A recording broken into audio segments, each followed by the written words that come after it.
that I said that Tony Parsons said that Oh you yeah, I can remember now. I remember. you can do anything Yeah, about yeah, yeah,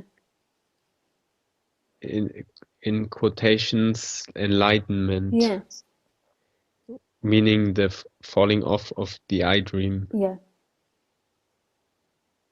Yeah, and I told you that it's just logical that nothing can be done for the apparent death of the I Yeah. because because as long as there's trying, the I exists, and if there's no trying anymore, the I maybe does not exist anymore. So it's just logical, the one excludes the other. Yes. Well, but um, but then to say there's nothing you can do to get to that non-trying place isn't true either. That's just like saying there is something you can do, just in the opposite form. So which is it? Is there something you can do, or isn't there something you can do?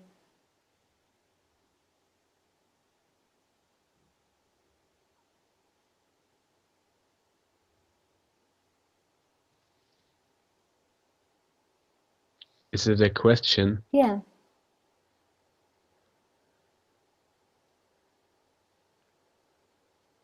For me, it seems that all trying leads to nothing.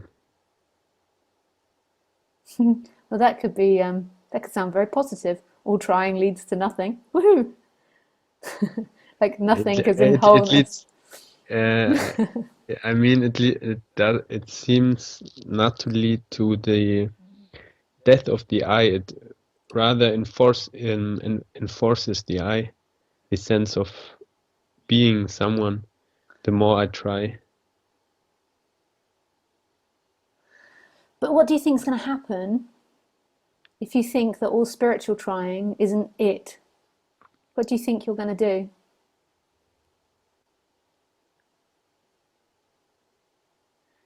I just leave this goal aside. I just continue living and practicing or not practicing how it feels good for me, and then then it happens or it does not happen. This is what it means for me, you know. So I practice your feeling, what you describe, feeling your pain and things like this, and maybe sometimes for fun, self-inquiry or something like that, and but not with the goal to be to Well, that's a. That, I mean, like that's really beautiful not to have the end goal to get into enlightenment, because what is enlightenment anyway? Like it's just an idea that we share between ourselves in order to talk about something, but it's to the person, to the mind, it's just another fantasy, another daydream. So that's really beautiful. But I would say, like with this idea of there is nothing you can do, I would really strongly suggest that this is no different from there is something you can do. So what you basically say is to drop all ideas.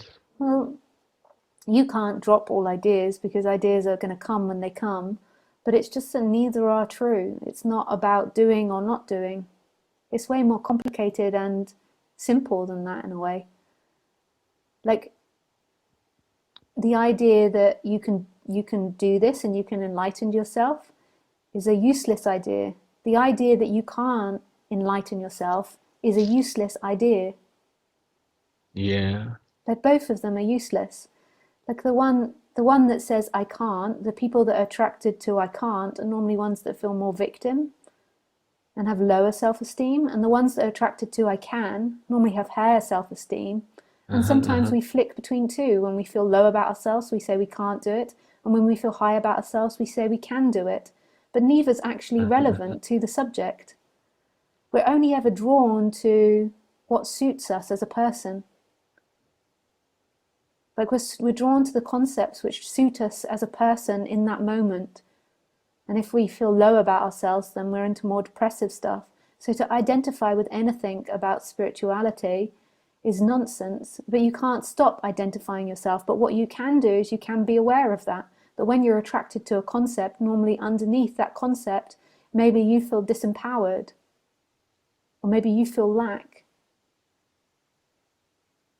And when you're attracted to the positive concepts, then maybe you feel self-esteem and you feel good about yourself, but that's not it either. But that one will feel better, but that's not it either. That's the positive ego taking over, your If proud I ego. long time I thought I can do something, but I still had low self-esteem. Yeah, But this made me very tensioned. yeah, Do you say tension? yeah. And it reinforces my ego, and it was pain for me. So Yeah, it's quite more relaxing to not think I can do something about but the it. thing is if you take on the idea that you can't do something about it, you'll get yourself into depression. No, at first it was depressing to hear that I can't do No, anything. you'll get yourself into Just depression over time. I see it happen all the time. It's basically what will begin to take hold of it in your body is the apathy. It's the sense of feeling stuck, the sense of not being able to do it. no, I think it feels like I'm over this. At first it maybe was like that, but I would not say that I feel stuck or what you say. Yeah, okay.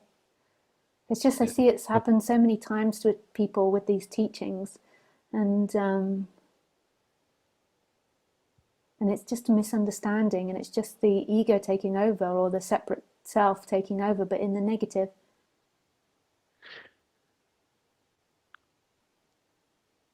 I would say it's not the case Okay, for me. So, but your point is I don't know. I can't remember what we started. What was the thing that we started with?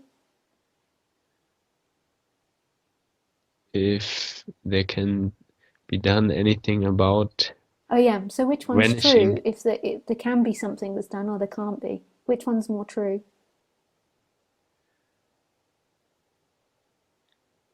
I still believe in the second one, though, not being able. Well, that's okay. That's what you believe. That's what you believe. And if that feel makes you feel relaxed, but it will have a scorpion's tail on it.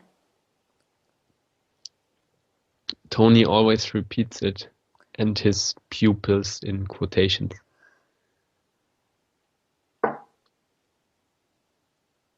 I remember it. It's just in my memory. Maybe I misunderstood. Yeah, maybe. But maybe Tony's wrong then. Yeah.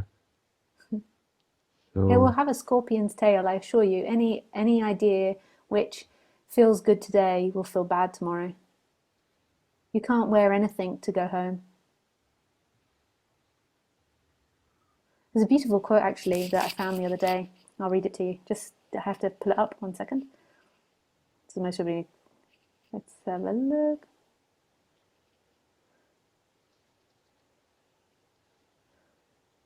It's a very small quote. It's not one of these huge long ones that will take me forever to read.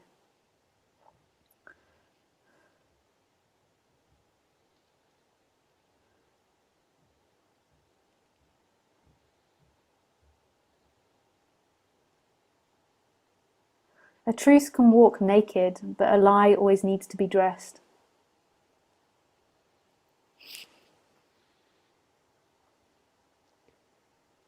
that reinforces what you say, Yeah. leaving concepts behind.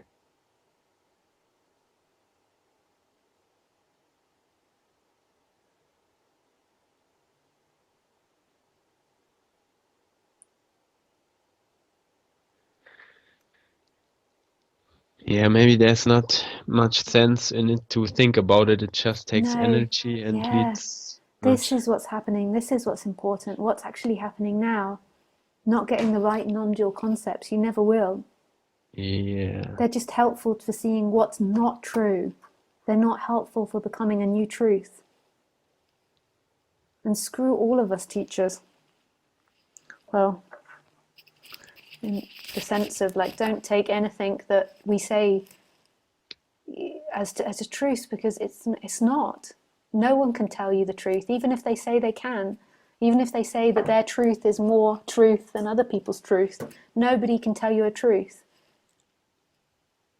This is what's happening, and this is mysterious. And thoughts are just here as a practicality. They're not actually here to describe the experience or reality. The suffering came from the identification with these thoughts, believing that they actually talked about our experience and who we were. But if you find relaxation in it, that's nice, but just be very aware that identifying with that thought, there's nothing you can do, will be depressive. You'll feel stuck and you'll feel trapped. It will highlight that sense in you, which will be in there while you feel separate, and it's great it comes to light, but just be aware of it. Because otherwise you'll begin to believe those thoughts are true if you're not aware of what's going on.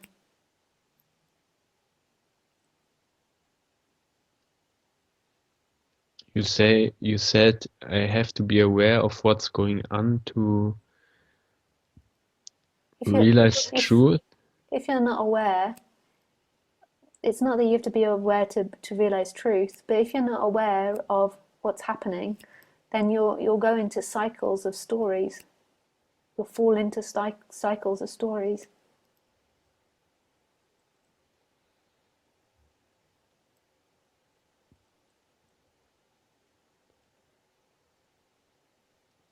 And it's not that you have to be aware, but they just have to come up into awareness, the personal awareness. Why do they have to? Otherwise, they'll keep on circling. Circling. They'll keep on playing. Uh-huh. So in the personal awareness, once you become more clear about what's destructive and what's making you suffer, then those dynamics will stop appearing. Mm-hmm. Yeah, I noticed it also. Just like if you have a stone in your shoe, but you don't understand you have a stone in your shoe, and then someone Yeah. says, you have a stone in your shoe, then you can take it out. It's not like you can take out your thoughts, but just being aware of what they're doing. So if you're sitting in front of someone and you're trying to get them to like you, and you're doing all these things and backflipping and trying to impress them, and really you feel uncomfortable and you're not enjoying yourself, if you become aware of that, then you will stop wanting to impress them, because you'll see that it's not actually bringing you any pleasure. It's an old pattern playing out of wanting to be loved, and it will never be satisfied by making them happy. Yeah, it brings relaxation to be aware, I think. Yeah. And this is just what happens in the personal body. This isn't about getting to liberation, this bit, but this seems to simultaneously go with waking up and with freedom. Is that the person Yeah. becomes more aware of itself. It's not so deluded about what's happening. It's not living so many lies. But ultimately, that stillness is right here. That stillness Okay. is ever present. And no matter how much you're suffering or not suffering, it's there. No matter what you think or don't think, it's there. And it's a total mystery. And it's beyond all those personal dynamics and you being aware of the personal dynamics. But these things seem to happen at the same time.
Hey, Yeah.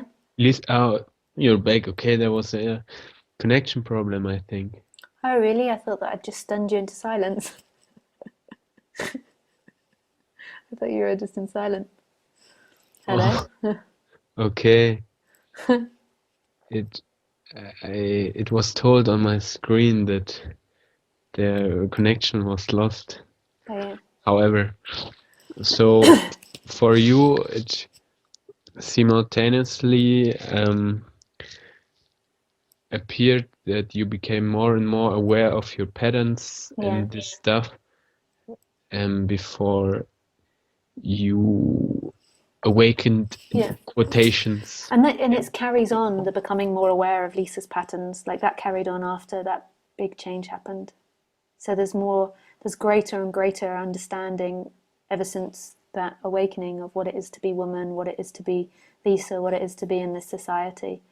Like it goes deeper and deeper all the time on the human level. Okay, so it seems that awakening is independent to these patterns.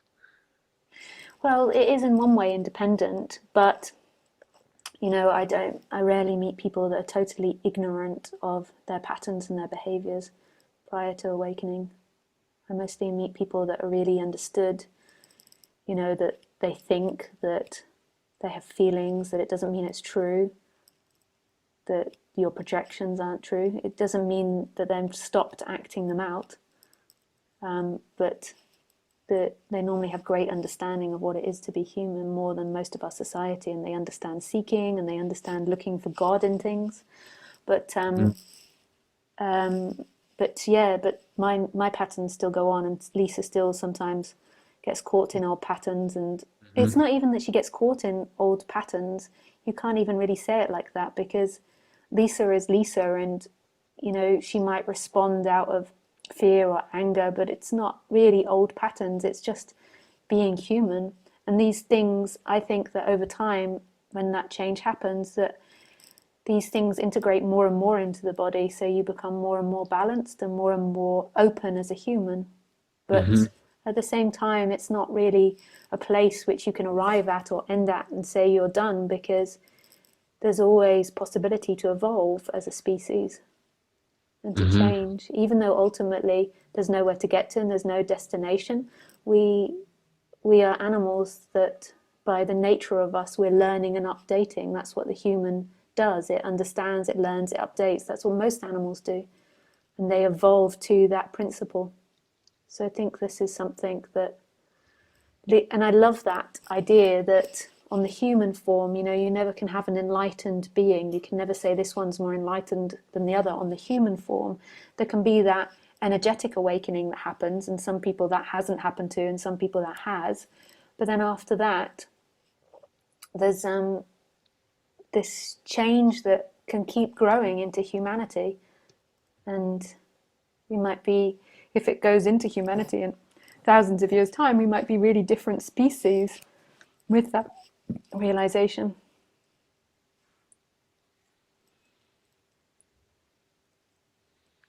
Would you say that there's an inner guidance system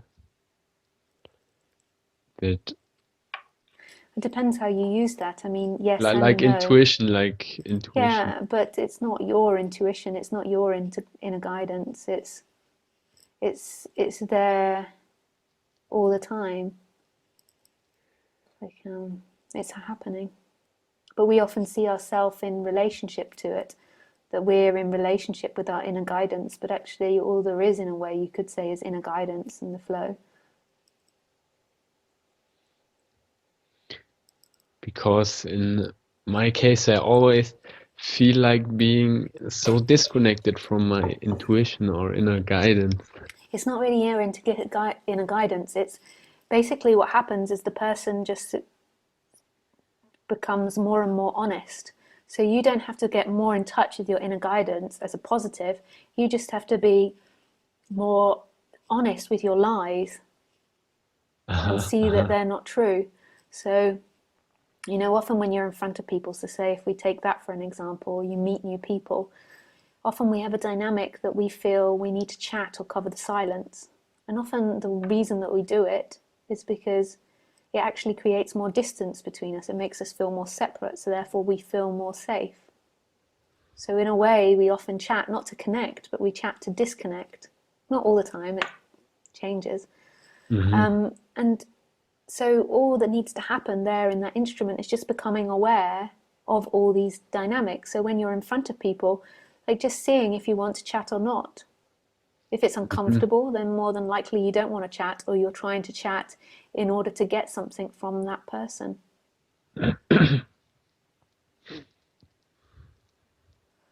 The same can go with eating, the same can go with your work. And you've got to go back to what the experience is. Am I enjoying this? We normally have an idea that we enjoy work or we enjoy socializing, but actually we don't. We feel stressed when we're doing it.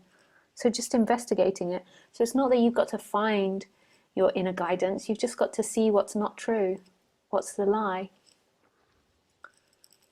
And how do I see it if I think it's real or Well, yeah? basically, if you're lying to yourself and you're living in something that's not true, it will be hurting what you're trying to make yourself do. So if you're speaking with people and trying to be social, your inside will be in inner turmoil. It'll be hurting you. It'll be like conflict. Mm-hmm. And so really in that social situation, you then have to explore what's happening.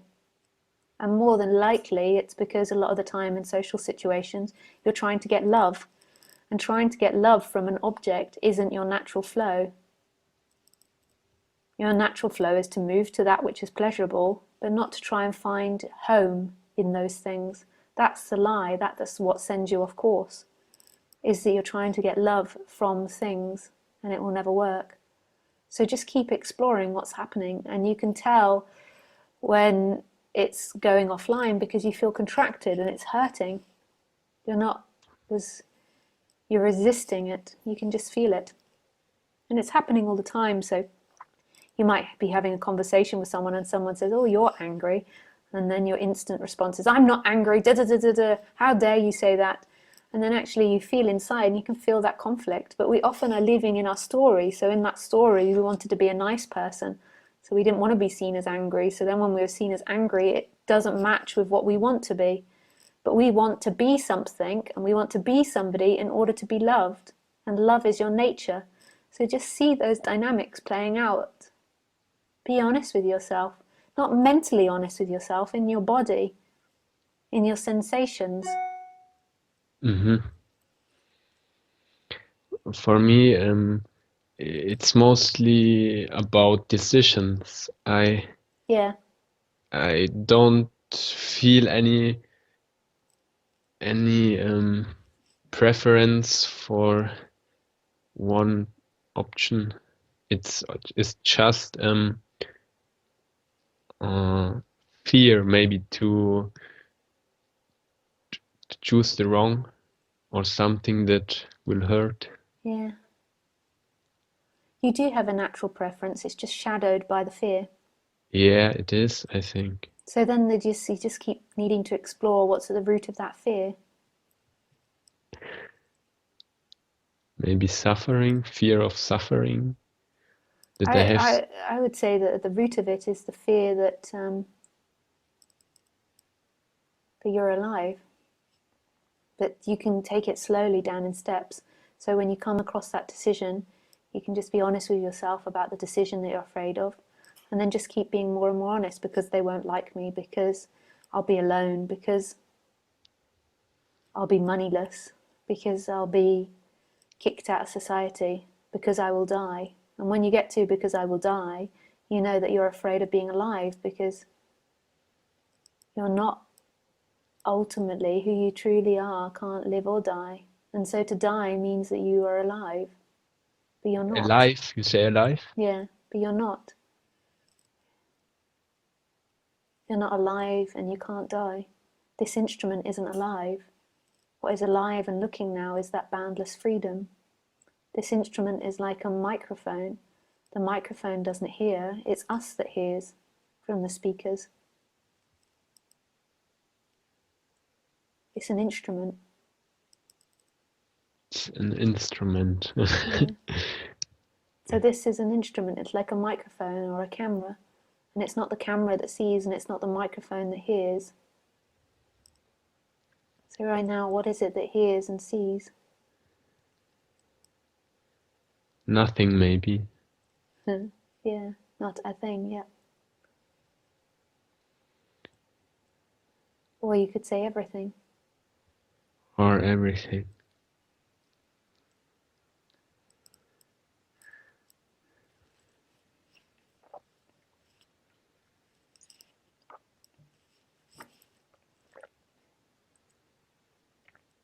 So you say the root fear is to die, which is an illusion. Yeah.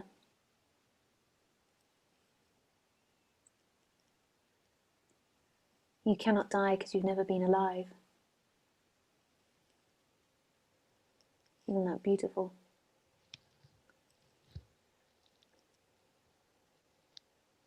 If this could only be known, always be known. It is always known, but you're looking for that knowing in thought. But it's not present. It is present. It's the only thing that's ever been present. It It's right is here. shadowed. It's shadowed because you're looking for the answer in what you know. It's in what you don't know.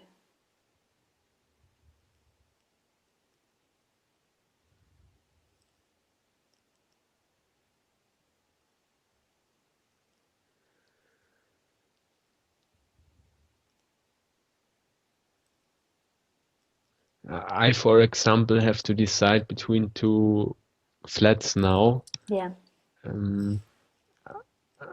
But I don't really see that this the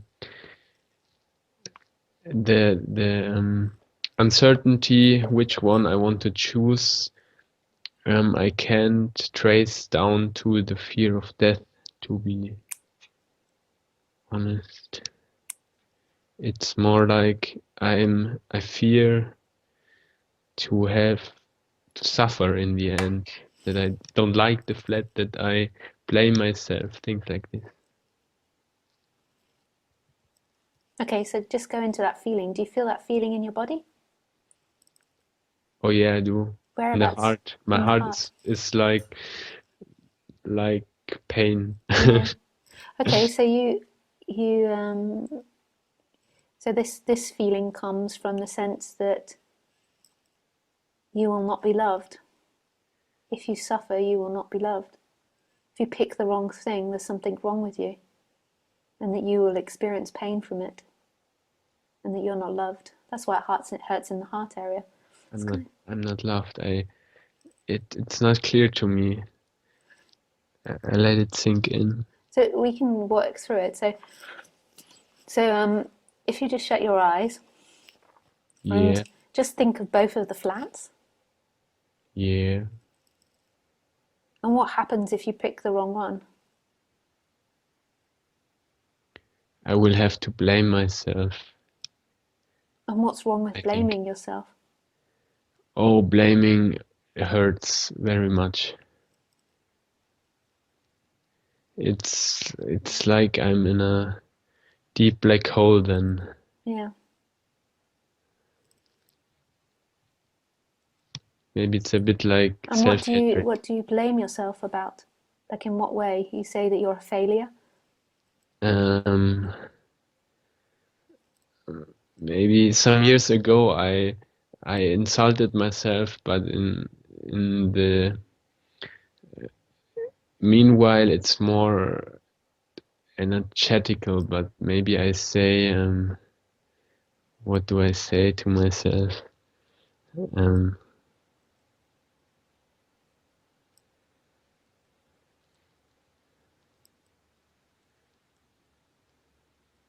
I shouldn't have done this. Why have you done this? You idiot, or Okay. some other Yeah. insults. it's completely based on illusion. I know, yeah, but So still, you've hurt yourself, and yeah, it's your fault, and therefore you're a bad person. There's something wrong with you. This is yeah, I'm just going yeah, with what you think. totally, yes, yeah, So there's something wrong with you. And yeah. what's the issue with there being something wrong with you? What's underneath that? If there's something wrong with you. I shouldn't be wrong, But what does it take away if there's something wrong with you? With you. but it takes love. It takes love Yeah. away. This is basically, if there's something wrong with you, then you can't be loved. You By who? By anyone, it's just a habit that you've got into. Basically, you fear being rejected by everybody. I know it sounds really weird, but if you have a story that there's something wrong with you, then you're isolated from others, or you're isolated from love. Yeah, And so, really, what your biggest hurt is if you get the flats wrong is that you're not good enough to be loved, that no one will ever love you. And this is where seeking comes, and this is where I say be honest. Because it's not really the flat that you're interested in or getting the right flat, it's that you're not lovable, and that you've got to prove that you're lovable by making the right choices. And this is why it hurts and causes you contraction till you go there and you just feel fear. And really, when you go into the two beings, one will bring you more pleasure than the other. When you drop all that fear and drop the illusion, and you just pick that one. That's the guide. Not any reason, oh, this is easier, that's easier, this is easy. It's just that there'll be one that brings more pleasure than the other. But the thing is that's not based when you're feeling separate, because when you're feeling separate, you're often the illusion of looking for love in time. This is the addiction of all separate persons. Is oh they're yeah, trying to get love and trying to get away from fear. oh So yeah. just always honesty, like trying to trace back where it comes from, but not too intellectually, and then seeing where you feel it in the body, that the heart area hurts, and just let it hurt and burn. And see that how many times you've acted that out before, like with yourself, or feel it from when you were younger as well. You'll have done that. So it's a pain that is rooted in my early childhood, you think? It comes with, when separation happens, we identify, we have two initial feelings that arise. And these feelings are important. Like, it's important to have all feelings as a human being. But we identify with two major feelings, and that is fear that this world is going to hurt us. So we identify with fear of being a separate person that's in relationship with a big, huge, wide world out there. And we Mm-hmm, identify strongly with love, mm-hmm, because we separated and we feel like this love, this unconditional love, has been taken slightly. As a child, it's not taken wholly, like there's still a knowing of it, but there's a sense, there's also the sense that love has been away abandoned, or that this love has been taken. So then what happens is, because we identify strongly with these two emotions, then we get into the pattern of trying to always seek for security and seek for love. And, this is why people do such difficult jobs, why they make themselves sick by working, why people do terrorist acts, is actually motivated not by the circumstances they were found in, but by strong identification with these two emotions of seeking for love and trying to avoid fear. But these things, it's important to have them. So it's important to have a natural interest in being loved by other humans and wanting connections with other humans, but the separate self over identifies with them. And it actually leads to a lot of suffering, because by seeking for these two, this safety and love, and being obsessed about it, not even conscious that it's obsessed about it, what it actually does is it encourages it. It encourages this feeling of feeling unstable and insecure, and it encourages the feeling of feeling lack of love. So what happens in separate people is, over time, these two feelings grow and grow more and more in those people. And so then eventually people begin to get into spirituality, because it begins to hurt Some people it hurts quite young already. They're more sensitive and they can feel that discomfort.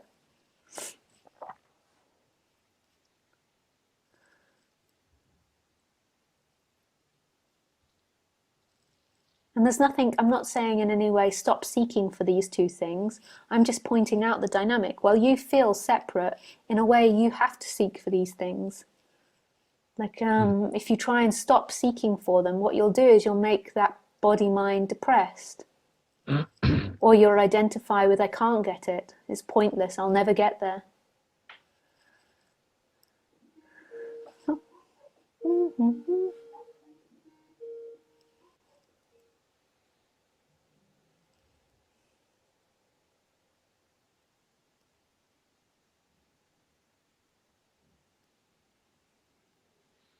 So it's rooted in the fear of not being loved or feeling love.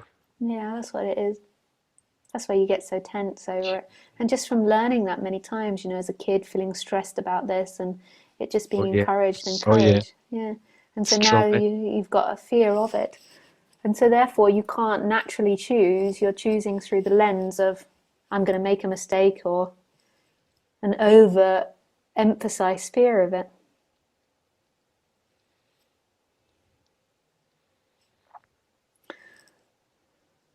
But the fear and wanting love from people is a very natural feeling, and that's not got to go. But you've just got to see, when you're trying to find wholeness there, when you're trying to find completion there, that's when it's the problem. Like I still prefer to be liked by people than to be hated. I prefer peace rather than disharmony with people. But I don't think that that's going to complete me anymore by having peace, but my efforts will be to have peace. Yours as a awakened being, in quotation. I don't really want to call myself an awakened being. I In just quotations. in In quotations. quotations or not, I am as I am. So you don't look for love anymore? I mildly, but not as a completion. It doesn't complete me. But Okay, yeah. if I'm with a friend or with a lover, I much prefer them liking me than disliking me. Mm-hmm. And so there will be an effort to convince them to like me if they don't like me, or to whatever it is. But at the same time, it can't complete you. Nothing in this world can complete you. Your completion is Mm-hmm. that love, that essence that's never found in things. But For it's also, me, yeah. for me, it feels like more like running away of pain than looking for completion. But maybe it's both. It's kind of really similar. Yeah. But yeah, trying to run away from pain. It sometimes feels better actually looking for love than running away from pain. If you're looking for love, you think you're just about to get it, they're just around the next corner. But that can also be really painful as well.